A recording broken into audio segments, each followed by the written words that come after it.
talking about Easter in Maine, and we've got a mutual friend back there, Claire. We brought you a hat, and you haven't got it on. Sorry. I didn't want to block anybody's view. I'm right in front of the camera. Anyway, and Claire, I talked to Claire about it, and Claire said, yes, I think it will be difficult because I'm a new writer, and they're not going to know you, and there's just a chance that nobody will turn up. It is an awful thing if you're a writer and you're in a bookstore and nobody comes. And she said, I'll get a friend to come and be with you. And the person I have in mind is very well known in Maine and is a very popular writer. And that means that they'll come out to see her. And you'll be lucky because you're Maine. And the person that came was Julia.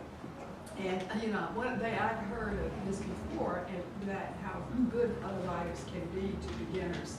It's unlike a lot of businesses where they really aren't. It's very nice to beginners. But Julia dropped everything, took whatever she was doing, and I'm sure she's busy all the time to come. And we had the best time. We did. There were people there, and we did spend a lot of time talking to each other, and they did ask questions, as we hope you all will. And that's how we met. It was about as good a time as you could have without bourbon being involved. It was a good one. Well, when I started out, I was a recipient of a lot of help. I was first published in 2002 is when my first book came out. And as is frequently the case, I write a mystery series, so they're all linked together. And I wound up getting published. It was a publishing story because I entered a contest. Minotaur Books, a Macmillan imprint, publishes me. They are the largest publisher of mysteries in the United States today, and they were back then. It was a contest that is still going on. Anyone can enter. And I think the deadline might be tonight. When I did it, the deadline was Halloween. So if you've got a manuscript, leave now, rush home, get it date stamped. Yeah. And so I was in the very fortunate circumstance of actually starting out when I won the contest, getting offered a book contract without having an agent first or anything like that, and then. About 6 weeks later, getting offered a second book contract for the next book in the series, and it sort of went on. It wasn't until I actually had an offer for a third and fourth book that I actually went out and got an agent. But the whole time at the very beginning, I was getting lots and lots of support from my fellow mystery authors. It's surprising. I remember being at a dinner once. It was at a mystery conference in Birmingham, Alabama, and they took us out to dinner, and it's this huge thing. We're all sitting, and we got talking, as you do at dinners, about spouses and things. And there was this huge number. There were probably 20 authors sitting around the table, and this very statistically improbable number had been married to the same spouse for a lengthy period of time. Oh, not the same sex. It's the same. No, that would have been really statistically improbable. But an excellent plot for a murder mystery. Very good. I like that one. And so we decided, and we all had these very boring, kind of stable home lives with our spouses and our dogs and stuff there. And I think if there's something about getting out all of those murderous, killing people on page, figuring out how to kill and get away with it. And it just kind of releases something. So when you go downstairs from your office, you can say, "Hi, honey." Which makes me think that maybe romance authors are probably, just this close to killing their spouses. I mean, you'd just be surrounded with all that love and goodness all the time. It'd make you want to, like that. Well, one of the things that we found we had in common, Julia was a military mover around. My father was in highway construction, and I lived in every town in Mississippi before I was 10 years old. And then we also spent a little time in Tennessee and a little time here, there, and everywhere. And it does tend to make you flexible. Yes. You know, you just never are anywhere long enough to get stubborn about anything. And I do think that it also helps when you're thinking about writing a book, because all of that change, you know, somehow it stays back there that you want to bring into your books. But I hadn't thought about it until I heard you talk about your background when you that 99. About the changing and Yes. the, well, yeah, I think that I mean, who was it that said that there are only two plots? Somebody comes to town or somebody goes on a journey. And if you spend your childhood moving around, you have spent your childhood living that out. You're the stranger coming to town, or you're the person going on the journey. I also think that moving around helped make me such a book lover. I've always been a reader, as I know you have. I don't know any authors who are not voracious, passionate readers as well. I know people who say they want to be authors who are readers, but the people who actually are doing it are. And you know, I think when you go from town to town and you know, state to state or country to country, the books follow you. The books are the same. You know, the little house is always on the prairie, no matter where you are. Narnia is always behind the same wardrobe door, even if, you know, if you've changed and you're in a new city. Yes, and then books more and more your friends, where you don't have friends because, you know, somebody said that to me, but you poor thing, you probably never had friends. Well, I did for about 15 minutes. Yeah. And so I think you rely more and more on books as the time goes on. So then mystery. We both write mysteries. Why are we writing mystery instead of, I don't know, romance?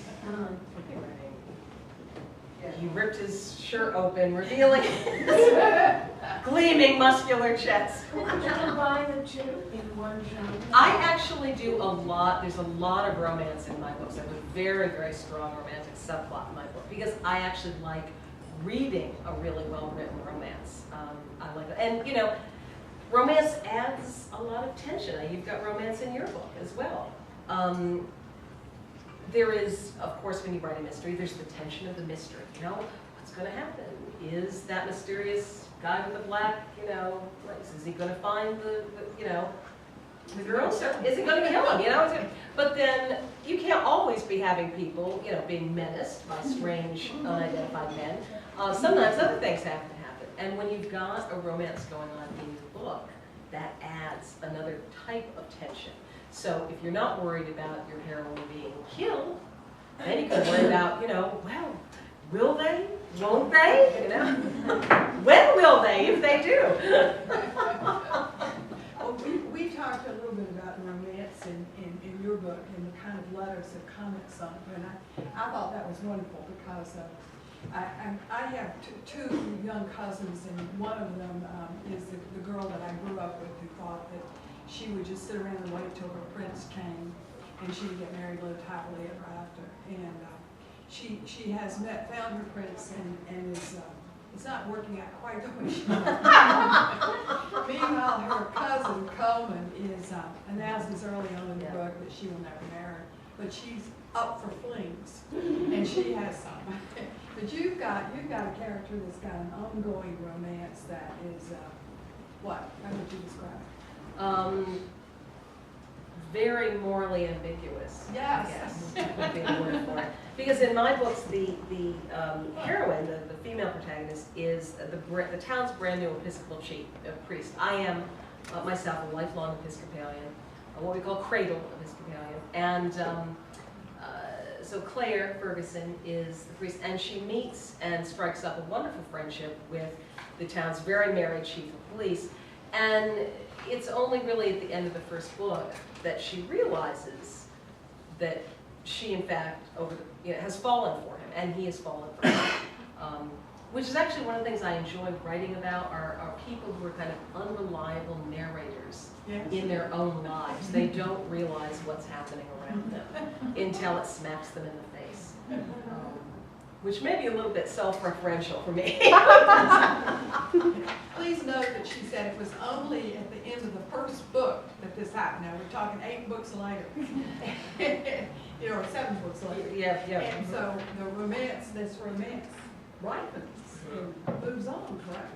Yes, it does. We just keep on, you know, it's something that they have to struggle with. And I was fascinated with it because I actually, seriously, I wanted to write a very grown-up situation, a very complicated adult situation.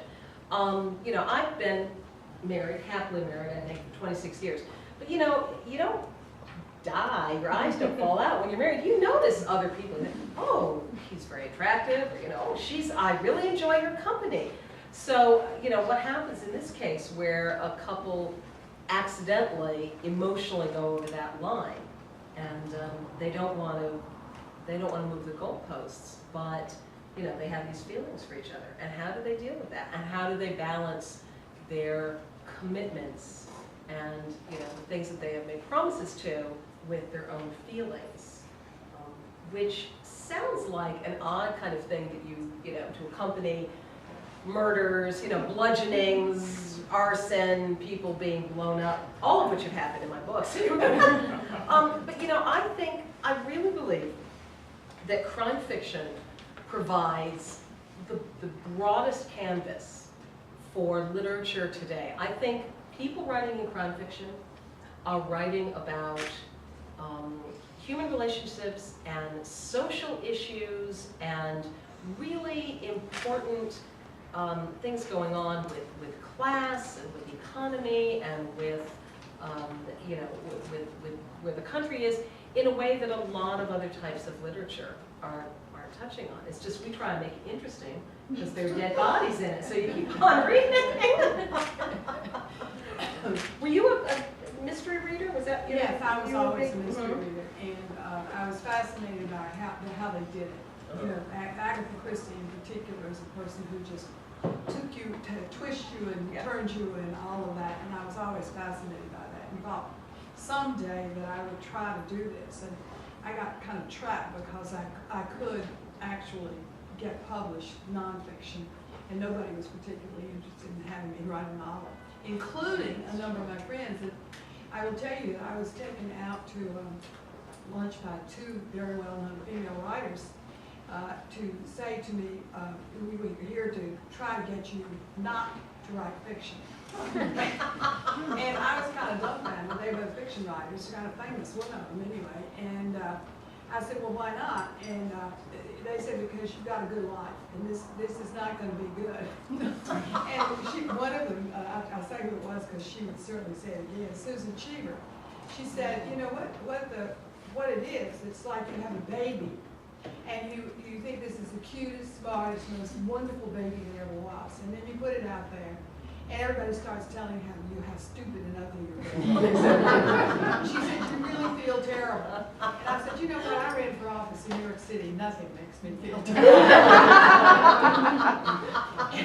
And it's true. I mean, I have happily not had anybody tell me my baby is really ugly and awful, but it will come. I mean, I'm confident that, you know, that somebody will, you know, let me know how much they hate my books.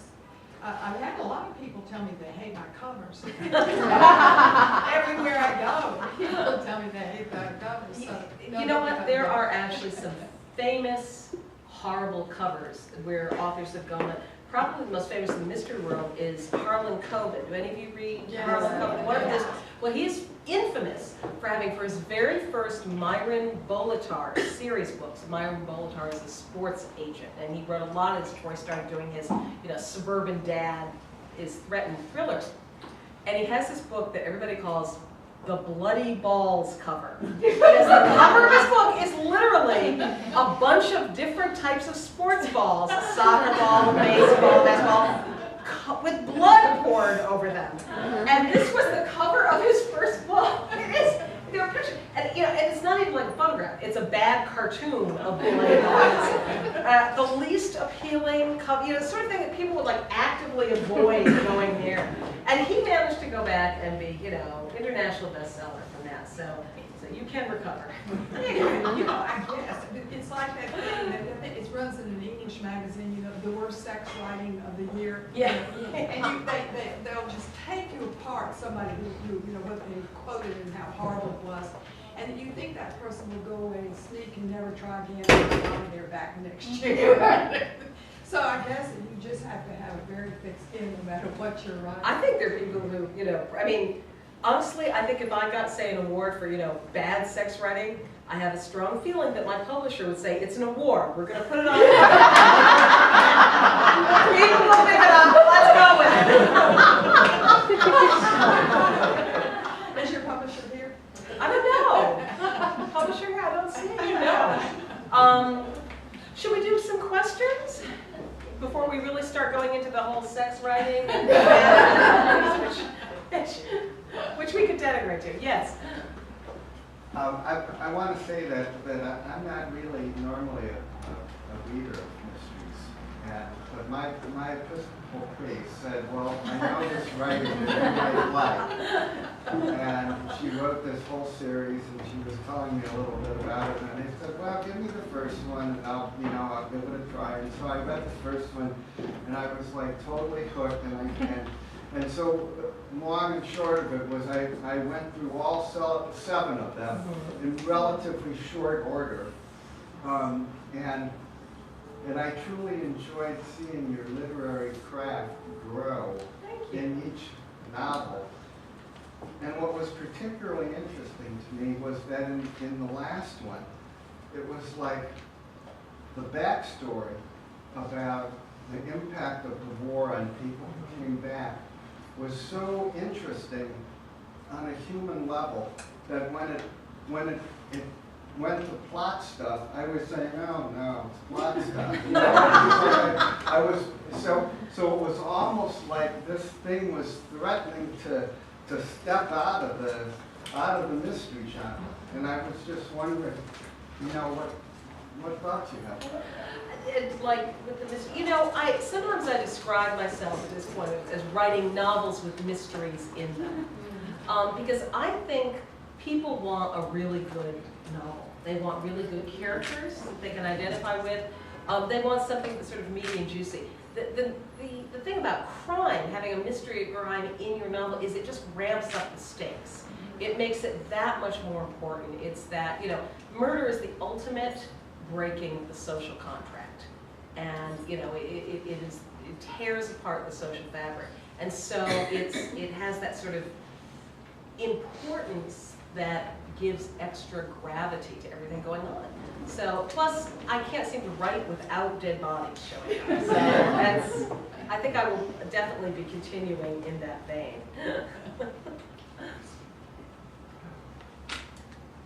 The books are getting more thrillery, though, and less traditional mystery. What's that about? My book's getting more thrillery than less traditional mystery. I think at this point in my writing career, what I do is I tend to balance books off of each other. I just realized this recently, now that I have, this is my 8th one coming out, so I have enough to kind of look back. You know, my previous book was very much about veterans of Iraq and Afghanistan coming back into a small town and trying to reintegrate themselves in society that wanted them to be who they were when they left, and they are not anymore. So it was very much an issue book. It had lots and lots of viewpoint characters. It was a big sprawling novel. And sort of as a reaction to that, the one that I've written now is very tightly focused. It's basically, I was telling, when I told my agent who was here tonight, she said, well, what's it going to be about? I said, it's going to be Russ and Claire in a cabin trapped with killers during an ice storm. You know, it's like, boom, it's a high concept. It's very, very tight. The next book, the one that I'm working on right now, is actually about, the book is about fathers and sons and the relationship that men have of men who are like fathers to them, fathers and mentors, and like sons to them. And eventually, I've got to figure out, you know, the mystery. There's a dead body, and I have no idea how it got there, or who did it, or any of that, but at some point I'll have to figure it out. So there'll be that as well. So I really don't see it as moving in a more thriller-like direction. I see it as sort of reacting and writing. Every time I do a book, I want to write a different book. I want to stretch myself, I want to grow as a writer, I want to challenge myself. I figure if it ever starts getting boring for me, it's going to get boring for my readers. You know, there's nothing, you read lots of mysteries. You can tell when someone has just gotten bored with it. Yeah. You know, when they're just kind of turning it in because they've got a contract. Most of us who really like mysteries do series, and sometimes somebody gets tired in the middle of a series and you find it, kind of just tapering off, and they're about to leave it. Yeah. Well, what do you feel both of Reba's about has now finished the second novel that's part of the series, right? And you have your 8th in the series. And so what you were saying, as so many mystery writers do write series, why do you think so? What does it give you? What problems does it present? All of the issues around keeping the series alive. Well, I started right out when I first wrote the first book, thinking that it was going to be a series, and I had a huge number of long, and still do, of books planned. In the first place, I would like to have people say, oh gosh, there's another Coleman and Dinah book. Not another book about me, but be interested in the characters. And I followed the kind of plan that Agatha Christie, she was very unhappy that she had made Miss Marple so old to start with, because she was her favorite character, and she just couldn't keep her around very long. She wasn't 300 years old. I thought about that, and I opened Restrike, and when my characters are in their 30s. They're old enough to have gotten to New York and had jobs and so forth. But they're going to age very slowly. And that means that they can have lots and lots and lots of adventures in different places. This book is in New York, as is Fatal Impressions, which is the one that's coming out next. But the one after that is called Bloody Royal Prisoners in London. And I'm going to move the crowd around, whether they like it or not.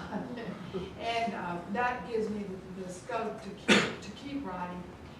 And I don't think there's any kind of risk or trouble with doing that. I'll tell you what, I go through my mysteries ever so often, and if I find a sequel book there, and I never bought another one, I give it away because I really want to kind of know it. Well, people like to follow. I think people love characters. When you read a series, you like to come back to those characters. It's like, sitting back down again with your old familiar friends, and you catch up on their lives, and you see what they're doing, and you get to follow, what's happening next with them. That's the big advantage. The big advantage for me of writing in a series format is you can tell a very broad story. Every individual book has got the mystery. The mystery wraps up. But in my case, I'm writing about a town way up in the Adirondacks in New York State. So it's also a portrait of a town that's increasingly undergoing economic stress. It's about the men and women in the police station. It's about the men and women in Clare's Episcopal Church. It's about the relationship between these two people. And so I have a very broad format to write that. The challenge becomes, as you start getting up there, is you reach a point where you have to say, am I going to make every single book, as completely standalone as I possibly can, which kind of, shackles you in terms of really stretching your characters, letting them grow and change and have stuff happen to them, or am I going to just lay it out there and trust the readers to follow? And I took the latter route. My first 4 books I tried to keep, so anybody can pick them up. But my 5th, 6th, and 7th book are basically one story chopped up into 3 different parts. And I just try and trust that readers are going to be able to, if you don't, start from the beginning, which obviously you should. If you're going to read them, you should buy the whole set. Probably 2, because you would give one of them away, so you want to keep one.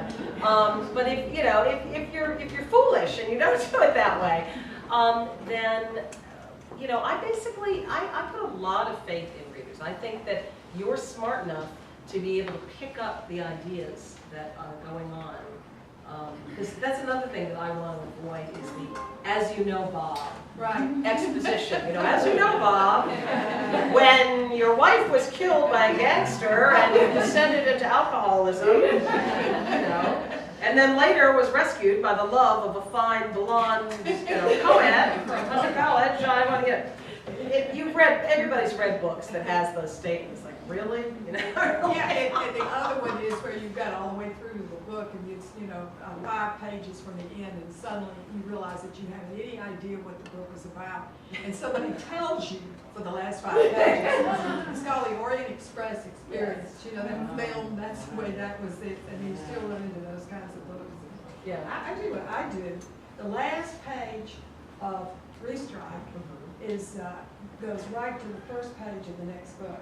And one of the reasons is that I get very annoyed when I read a series and they've gone out and done a bunch of things that I don't know anything about. I want them to be, always in eye. And they help in this one because there are a few pages of favorite impressions right at the last. But the last thing you hear Coleman say in this book, what she wants to do next, is what she's doing when the first page of the next one is. And it's kind of fun for me because I tell you the truth, and people are always asking the process, and mine is really bizarre because I can't write one at a time. I try to have 2 or 3 going at once. Really? Yeah. How do you do that? I don't know. They're always asking, me about, what you have to do, get up in the morning and, do it for 5 hours or something. No. And David says that it's, how do you describe the way I write? It's, I carry them around with me, so if I've got 30 minutes, I can, get into it. And then people say, well, how can you do that? How can you remember? Well, I can't remember anything else. I hardly remember my friends' names, but I know what's going on.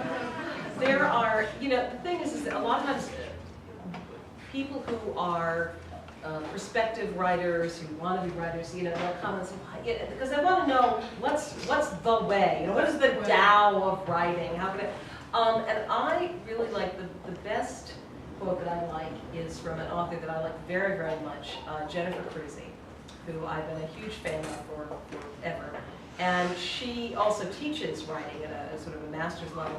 And she says, there are many roads to Romance, and that is very true of writing.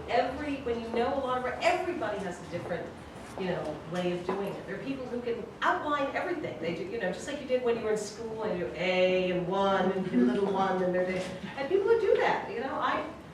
I can fling myself out a window. That's great. I can sort of blob it on the page. Yes. I know you're very successful. You've had great success with St. Martin's and 8 books in a row. What's it like living in the shadow of one of Maine's best special ed teachers? Well, Tim, let me tell you, Tim is a friend of mine and my husband's, and both are special ed teachers, which is what my husband does. Actually, you know what? That has been one of the things that has helped me to have the career that I have, because as you know, we're not at that stage where you sort of, you've got Muffin. And you want to make sure you're putting lots of time for Muffin. And you have health insurance. Yes, exactly. He's got health insurance. But we have 3 kids, and only recently, we're now down to 1 at home, but when I started my career, I literally had a baby in arms, and my husband and I both left our legal jobs at about the same time. He was also a lawyer, and went back to do a 1-year program to become certified as a teacher, and then became a special ed teacher. And it's turned out, he followed his bliss, and it's been absolutely wonderful to him.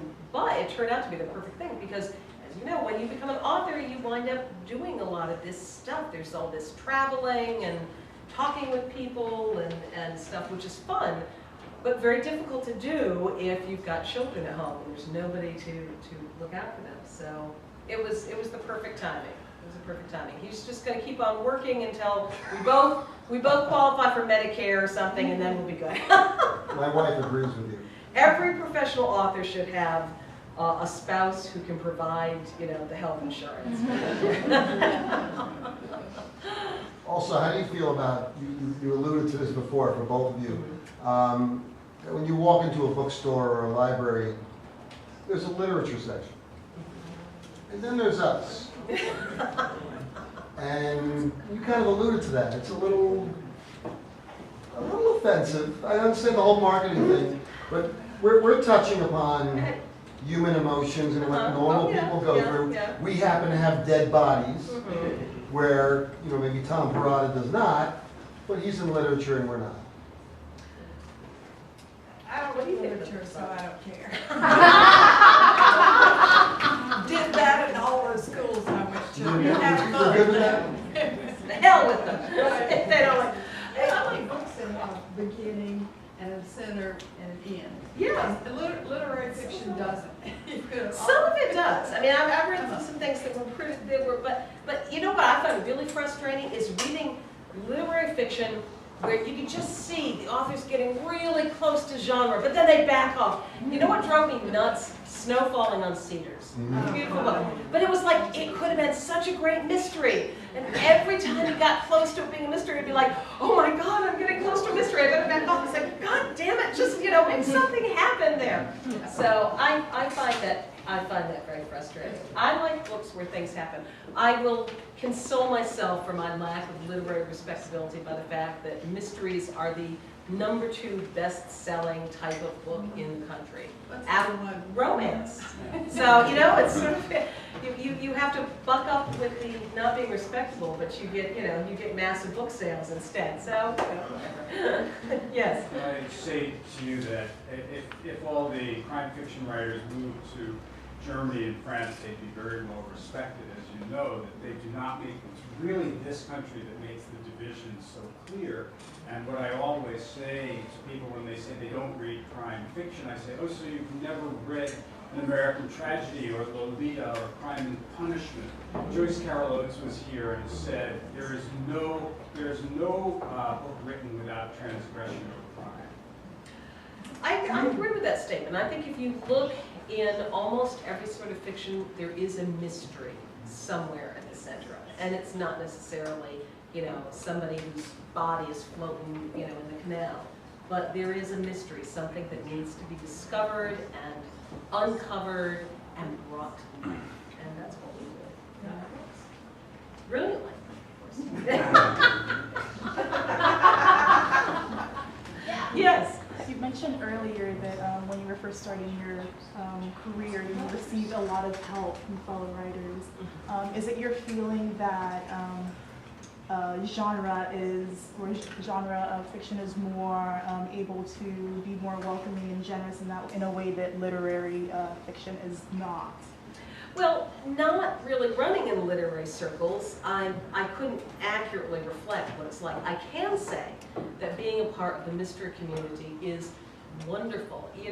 We actually, you wind up knowing a huge number of mystery authors. We go to these conferences, we make appearances with each other. It is a We drink more than the other We drink a writers. lot at the conferences. They never have enough room at the bar.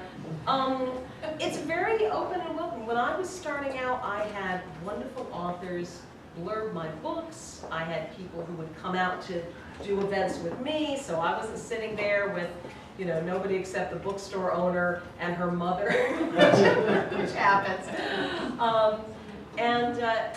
It's never been anything. Now that I am in a position to, I try to return the favors. I blurb a lot of new or, close to new authors. I try and do, events with untried youngsters like Reba. With a kind of a pay it forward thing. It's a wonderful community to be a part of. I can't speak to the literary versus the mystery, but I came out of a very, very competitive worlds, Wall Street and Harvard Business School and so forth, and it's all the time. And, it's always, if you're doing well, it's probably you're taking away from me, is kind of the attitude. Well, the difference in all of us who are doing what we're doing, because somebody buys Julia's book does not necessarily mean they're not going to buy my book. If they're both good, or if they're good, and people are interested, they'll get them.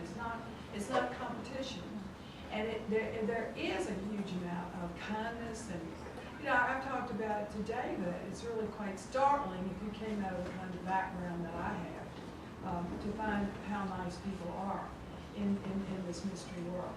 Well, Jonathan has been helping me, and I didn't know I didn't know anybody. I knew people who went to Harvard Business School who were in Wall Street. So Did it worry you for a while? I mean, did you think when people were nice that like later on they stab you in the back or something? I really. You're waiting for Jonathan to make his move, right? But I did comment on it to all of the people that I know, because I do think it's exceptional.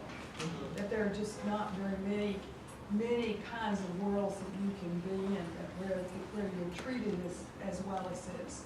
I think it's quite remarkable. And so I can't talk about literary fiction in that regard, but just in the world in general, I think it's strange and wonderful. I think we probably have much more fun. Was there somebody Maybe one last question, and then you're going to sign books. Was there, or maybe I was just seeing you fanning. It is warm in here. Yeah. One Can you last talk one? about Jungle Red Writers Oh, me? very quickly? Oh, Both of you. Okay, all right. Have you been on Jungle Red? Yes, ma'am, Oh, you good. invited me, Oh, it was good. wonderful. Good. I can't remember anything, so I think okay, so well, one of the things that I do, and we have guests on, is a group blog called Jungle Red Writers, and we have 8 women writers of mystery who we call ourselves the View with Bodies. And so, well, it's because one day we'll have this group chat about, one time we had a big chat about deep fried Twinkies and what this meant for, the America of the future. And then we'll have this stuff, guest authors, and then we'll be very serious about writing. And then we'll do another one where we had like an entire chat about what pantyhose are really worth the money, and they really sort of suck it in. So it's a variety. It's an interesting variety. But of course, one of the things that you like to do is put yourself out there, make yourself available as authors. I think that we talked about this a little bit last night. Was I talking with you, or maybe it was the people at my table?